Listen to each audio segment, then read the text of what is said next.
Fais-nous voir, Seigneur, ton amour et donne-nous ton salut. Alléluia, Alléluia, Alléluia, Alléluia, Alléluia, Alléluia, Alléluia.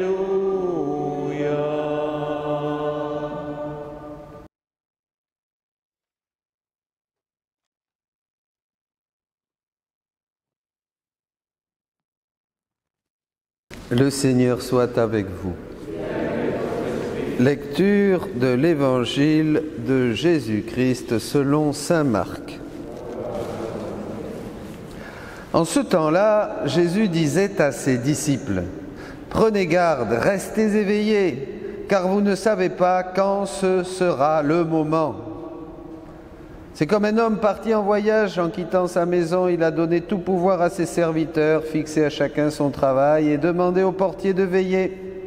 Veillez donc, car vous ne savez pas quand viendra le maître de la maison. Le soir ou à minuit, au chant du coq ou le matin. S'il arrive à l'improviste, il ne faudrait pas qu'il vous trouve endormis. Ce que je vous dis là, je le dis à tous. Veillez. Acclamons la parole de Dieu. Louange à toi, Seigneur Jésus. Alléluia, Alléluia, Alléluia.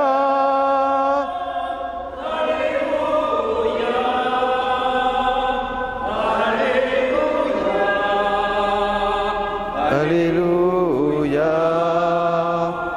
Alléluia.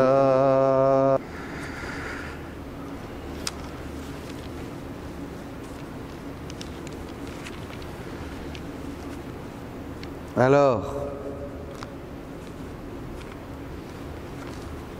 est-ce que la lumière de Dieu, est-ce que la lumière de la parole de Dieu donne sens à tout ce que nous vivons?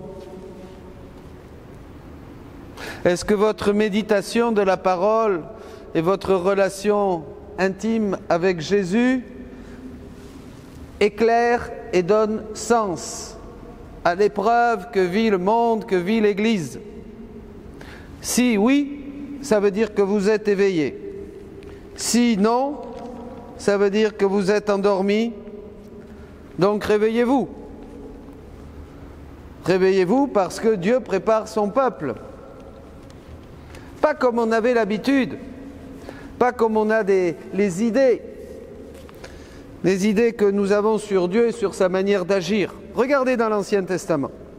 Commençons par l'Ancien Testament. Il s'attendait au règne de Dieu avec un spectre de fer qui aurait les ennemis sous ses pieds. Voyez ? Ah, si tu déchirais les cieux, si tu descendais les montagnes, seraient ébranlées devant ta face, dit aujourd'hui Isaïe. Il s'attendait donc à des bouleversements cosmiques extérieurs, un règne, voyez? Mais oui, c'est pas comme ça que ça s'est passé. Pas comme ça. Même les disciples, au moment de l'ascension, ils disaient au Seigneur: quand est-ce que tu vas instaurer de nouveau quand est-ce que va venir ton règne? Ils s'attendaient encore à un règne politique extérieur. Comme beaucoup d'entre nous, aujourd'hui dans l'Église. On s'attend, on va manifester dans la rue. Je ne dis pas qu'il ne faut pas manifester, j'en sais rien. Hein, et on s'attend à, vraiment, alors il faut de nouveau, les églises vont être remplies, l'Église va être triomphante. Hein, parce que dit le catéchisme, même pour l'Église de la fin des temps. Au contraire, il dit qu'elle sera pauvre et bien fragile, et déjà le disait le pape Benoît XVI. Mais voilà, pas du tout. Dans l'Ancien Testament, ils s'attendaient à ça, le règne de Dieu. Et ils avaient des images. Il allait disperser les ennemis, les tenir sous ses pieds. Voilà, et pas du tout, pas du tout. Jésus est venu à Noël. Qui c'est qui savait la venue de Jésus à Noël? Personne. La Vierge, le jour de l'Annonciation. C'est tout. Saint Joseph. Vous voyez? Après, Jésus a grandi, qui c'est qui connaissait où vivait Jésus, son adresse? Les gens de Nazareth, quelques-uns, mais ils voyaient un charpentier. À la bonne heure. C'est ça le Messie annoncé dans l'Ancien Testament, par les prophètes, par Isaïe. Celui qui allait déchirer les cieux et descendre là, et s'imposer à tout le monde. Un charpentier. Vous y auriez cru, vous? Qui c'est qui connaissait? Très peu. La Vierge, Saint Joseph. Après, il va aller sur les bords du rive du Jourdain. Jean va dire, voici l'agneau de Dieu qui enlève le péché du monde. Qui c'est qui va l'entendre? Jean, quelques-uns, un petit nombre. C'est tout. Et encore, ils ne vont pas comprendre. Puisque, comme je vous le disais, à la fin des évangiles, il se pose la question, il lui pose la question, comment vas-tu instaurer ton règne? Au moment de l'Annonciation, à la bonne heure, après 3 ans avoir passé. Après 3 ans passés avec Jésus. Philippe, tu ne sais pas, tu ne comprends pas? Que qui me voit le Père, ça fait tant de temps que je suis avec toi. Donc voyez, et oui, comment fait Dieu alors? Eh bien Dieu fait avec une personne, Marie, la Vierge, et après il se donne aux autres. C'est sa manière de faire. On peut dire même, il fait toujours comme ça. Il se révèle à l'une, à l'autre, à un grand saint, à un fondateur, et après ça fonde une famille. Voyez? On peut dire que c'est le système opératif de Dieu, pour ceux qui s'y connaissent en ordinateur. C'est son système opératif, c'est sa manière de faire. Il agit dans le secret. Alors, pourquoi je vous dis ça? Parce que vous savez que Jésus est venu, donc discrètement, et nous allons le célébrer, si Dieu le veut, d'ici quelque temps à Noël, est venu discrètement dans la chair. Le Verbe s'est fait chair dans le sein de la Vierge Marie. Très peu le surent, voilà. Quelques-uns le reconnurent dès la naissance, les pasteurs, les mages, et puis après, c'est passé incognito, dans l'oubli. Voyez? Nous savons qu'il reviendra, et nous allons le proclamer dans le credo, à la fin des temps pour juger les vivants et les morts. Ça, c'est la deuxième venue. Donc, il y a 2 venues du Christ. La première, discrète, à Noël, dans la grotte, entre Marie et Joseph, et à la fin des temps. C'est les 2 venues pour juger les vivants et les morts à la fin du monde. Ça sera la fin du monde, voyez? Voilà, il y a 2 venues du Christ, c'est la tradition de l'Église. On a toujours rejeté dans l'Église une nouvelle venue de Jésus, physique, corporelle, puisque ça ne sert à rien, c'est une hérésie qui a été balayée, puisqu'il n'a pas besoin de revenir, puisqu'il nous a tout donné. Mais par contre, il y a quelque chose de très important.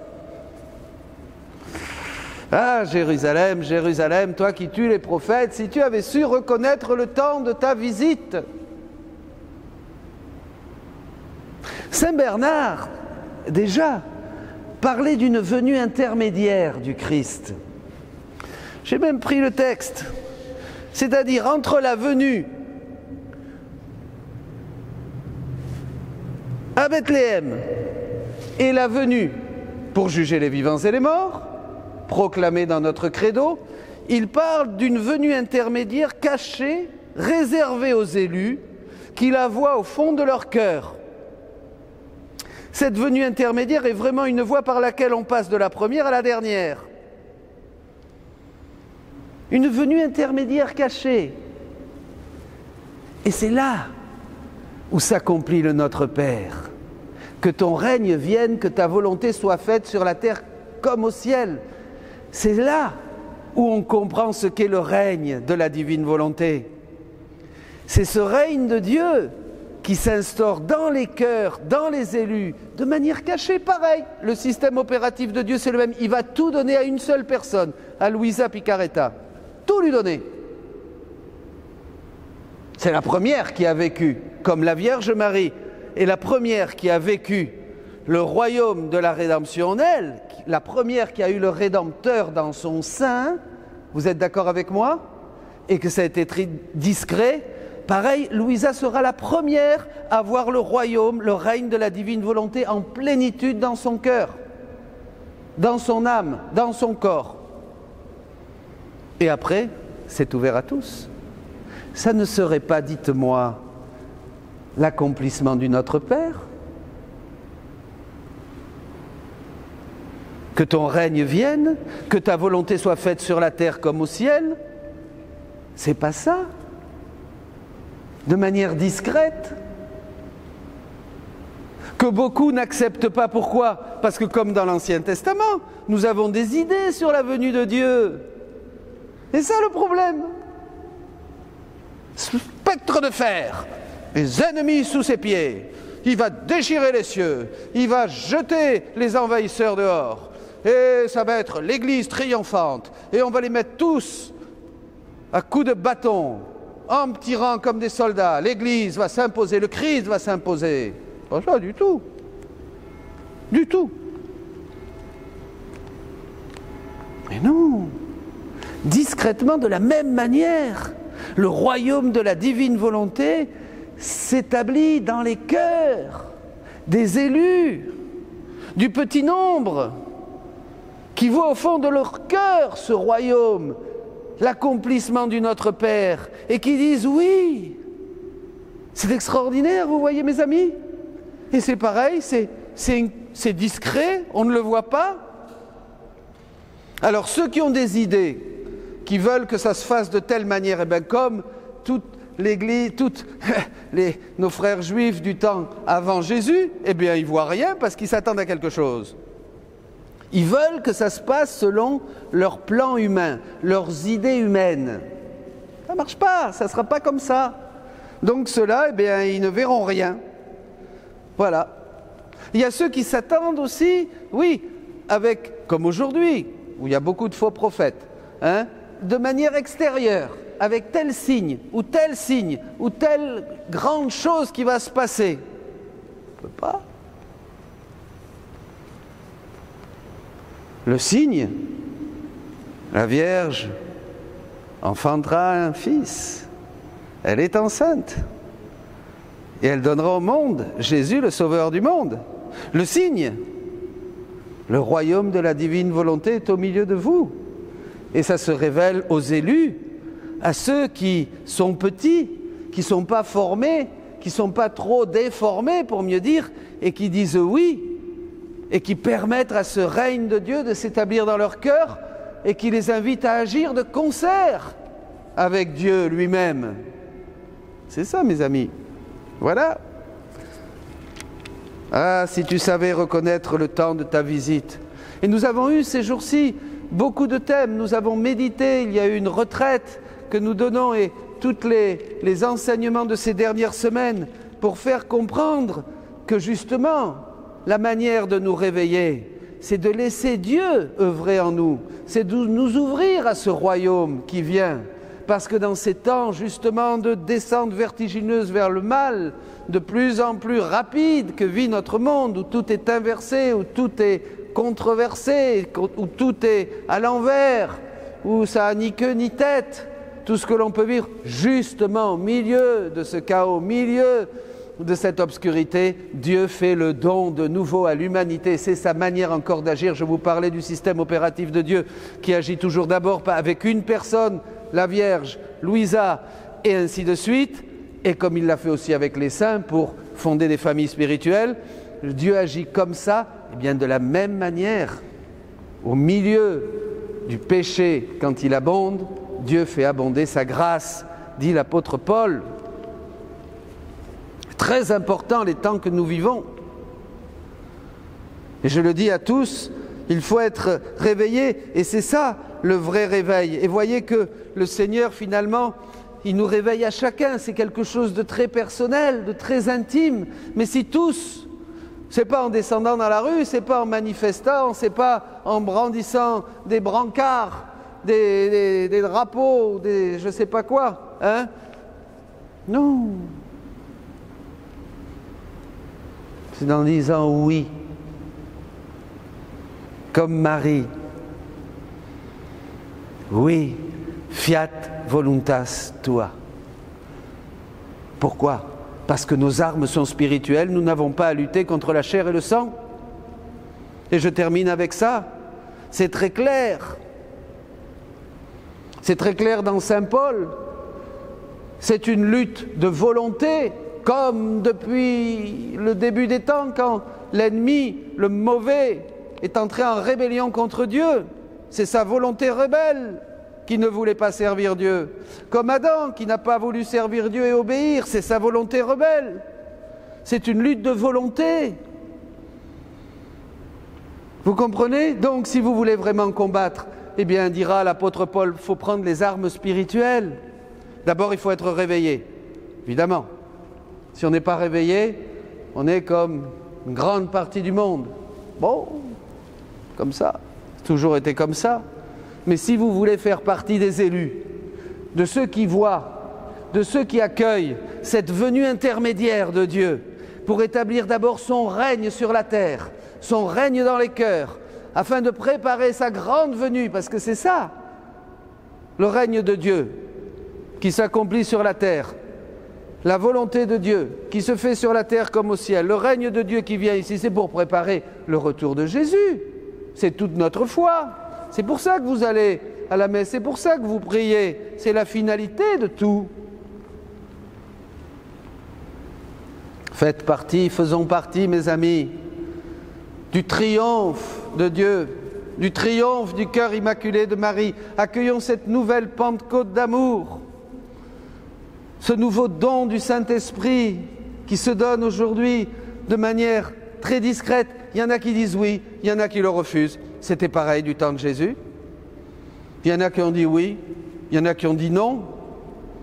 Il y en a qui ont dit oui, et il y en a qui ont dit non après, quand il a dit « Celui qui mange ma chair et boit mon sang ». Ah non, là c'est trop. Il y en a qui peuvent dire non aussi, mais on vous l'annonce. Croyez, vous êtes ici, petit groupe que vous formez. Vous êtes bien heureux d'entendre ces choses, dit l'apôtre, d'entendre ce message. Beaucoup désirent l'entendre. Beaucoup l'entendront dans les siècles à venir. Beaucoup se réjouiront de savoir que le règne, le royaume de la divine volonté est au milieu de nous. Et ceux qui ont un cœur d'enfant et qui disent oui, prennent part au grand combat des derniers temps. Nous avons la chance, si je peux dire, de vivre une époque extraordinaire. Eh bien oui, il viendra à quelle heure? Dans la nuit? Le matin? Au chant du coq? À l'aurore? Au milieu du jour? Il vient, bien je vous l'annonce, il est là. Le règne de Dieu est en train de naître dans les cœurs. Dites oui, que ta volonté soit faite, que ton règne vienne ici sur terre, comme il se fait déjà au ciel, éternellement. Amen.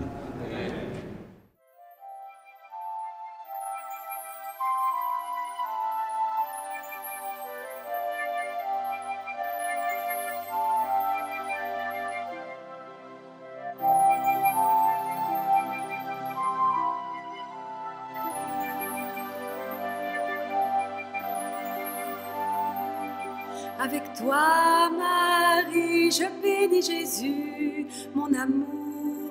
Avec toi, Marie, je l'aime, l'adore et lui dis merci. Avec toi, Marie, je bénis Jésus, mon amour. Avec toi, Marie, je l'aime, l'adore et lui dis merci. Ô douce mère, je m'unis à toi sur les ailes du vent. Je parcours le ciel, la terre et tous les cœurs pour chanter. Avec toi, Marie, je bénis Jésus, mon amour. Avec toi, Marie, je l'aime, l'adore et lui dis merci. Avec toi, Marie, je bénis Jésus, mon amour. Avec toi, Marie, je l'aime, l'adore et lui dis merci. Douce maman, je visite la Trinité et les anges, le parfum des fleurs, le feu et les étoiles pour chanter. Avec toi, Marie, je bénis Jésus, mon amour. Avec toi, Marie, je l'aime, l'adore et lui dis merci. Avec toi, Marie, je bénis Jésus, mon amour. Avec toi, Marie, je l'aime, l'adore et lui dis merci. Ô tendre mère, arrache mon cœur à la terre. Attache-le à Jésus, que sa vie coule en moi pour chanter. Avec toi, Marie, je bénis Jésus, mon amour. Avec toi, Marie, je l'aime, l'adore et lui dis merci. Avec toi, Marie, je bénis Jésus, mon amour. Avec toi, Marie, je l'aime, l'adore et lui dis merci. Ô Marie, dépose tes baisers sur mes lèvres, mets-les dans mon cœur pour le soulager et chanter. Avec toi, Marie, je bénis Jésus, mon amour. Avec toi, Marie, je l'aime, l'adore et lui dis merci. Avec toi, Marie, je bénis Jésus, mon amour. Avec toi, Marie, je l'aime, l'adore et lui dis merci. Mon bien-aimé, avec ta tendre mère, j'embrasse ton cœur. Je prends son cœur, son amour est comme elle, je peux chanter. Avec toi, Marie, je bénis Jésus, mon amour. Avec toi, Marie, je l'aime, l'adore et lui dis merci. Avec toi, Marie, je bénis Jésus, mon amour. Avec toi, Marie, je l'aime, l'adore et lui dis merci. Ô Jésus, ô Marie, donnez-moi votre amour et vos cœurs. Mourant à tout dans votre vouloir, je veux vivre et chanter. Avec toi, Marie, je bénis Jésus, mon amour. Avec toi, Marie, je l'aime, l'adore et lui dis merci. Avec toi, Marie, je bénis Jésus, mon amour. Avec toi, Marie, je l'aime, l'adore et lui dis merci.